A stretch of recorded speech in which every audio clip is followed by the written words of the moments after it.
Mr. Speaker and honorable members, today I lay before the House the Economic Development Designation of Economic Empowerment Zone Southeast Hamilton Order 2023, essentially the order creating the new South Hamilton Economic Empowerment Zone.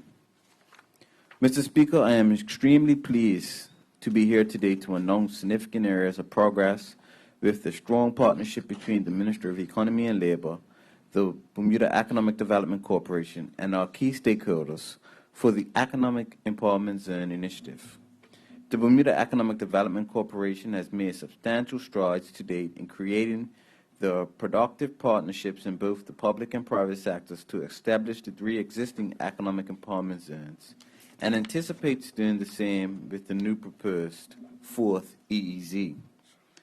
The first EEZ was established in North Hamilton in 2007. 2 additional EEZs in Somerset and St. George's were established in March 2011. The initiative continues to meet the government's goal of empowering businesses and residents in these designated areas. Mr. Speaker, the PLP's 2020 election platform had a goal to transform the city of Hamilton into a livable city by fostering the development of residential and mixed-use developments, not just in the city, but across the EEZs. Mr. Speaker, today I am pleased to share with members of this honorable House another milestone in the government's empowerment remit, as well as bringing the Economic Recovery Plan project to fruition.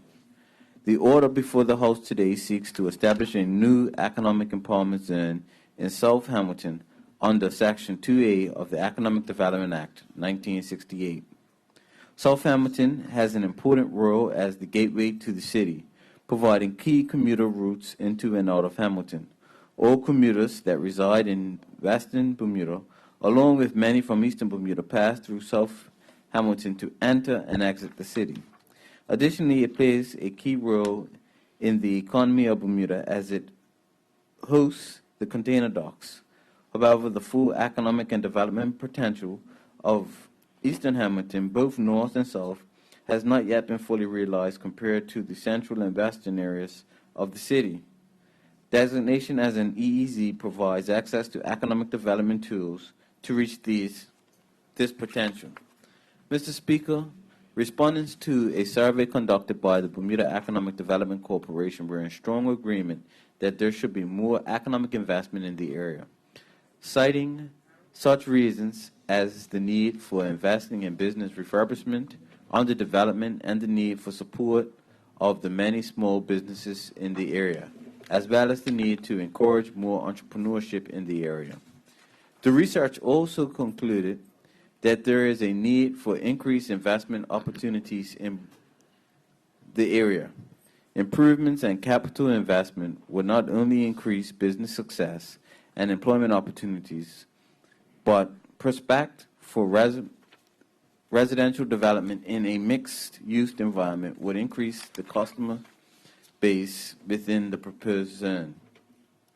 Mr. Speaker, the area of land outlined in red on the respective map contained in the schedule of the order is proposed to be designated as an economic empowerment zone. The area recommended for EEZ designation comprises approximately 6 city blocks plus the cargo docks.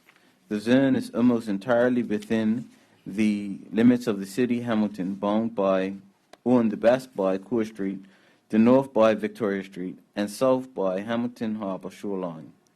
The eastern boundary runs approximately along the eastern city boundary to include some adjacent properties. Ultimately, the total area of the proposed zone is approximately 41 acres, with 33 acres of developed upland land. Designation as an EEZ allows immediate access to a variety of incentives and products for qualifying business, property owners, developers, and investors that meet the criteria and ensures need for support.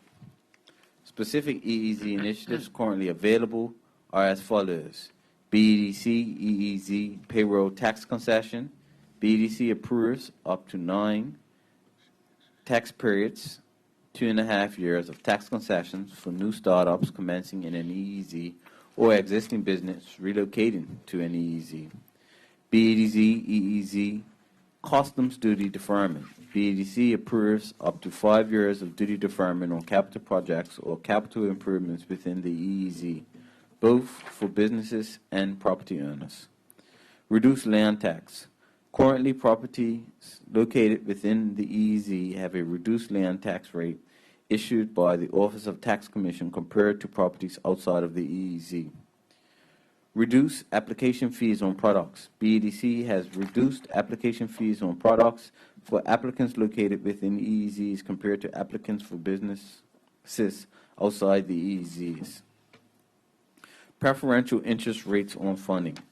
BEDC has reduced interest rates on microloans within the EEZs compared to applications for businesses outside the EEZs, and the corporation negotiates with the banks and financial institutions to offer EEZ preferred interest rates and approve residential schemes. Designation as such facilitates foreign direct investment for residential and mixed-use development projects within EEZs.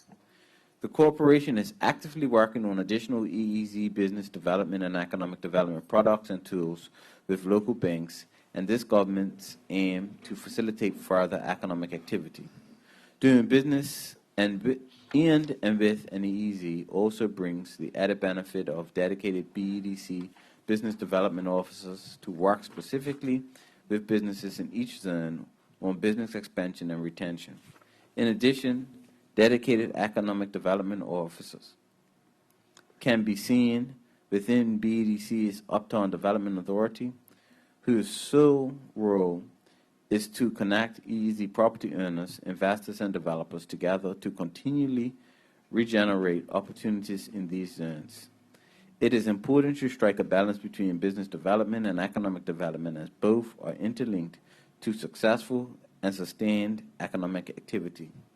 In closing, Mr. Speaker, as evidenced, this government is committed to facilitating a viable, reputable business environment, as well as the development and economic regeneration of our economic empowerment zones. Evidence has shown that the eastern part of the city, both north and south, when compared to the rest of Hamilton, needs additional attention and investment and provides untapped opportunity for growth and development. We know we will have to strike the balance between facilitating investment and curtailing displacement, and have full confidence that the BEDC and Uptown Development Authority teams can achieve this with the support of this government. To this end, the Ministry of Economy and Labor will continue to make economic empowerment an imperative by creating sound, progressive policies which support investment, regeneration, and growth aligned with our economic development strategy. The creation of the Southeast Hamilton Economic Empowerment Zone through today's tabling and bringing this new zone into existence is a tangible example of this commitment and opens the door for new and existing business and economic development possibilities. Thank you, Mr. Speaker.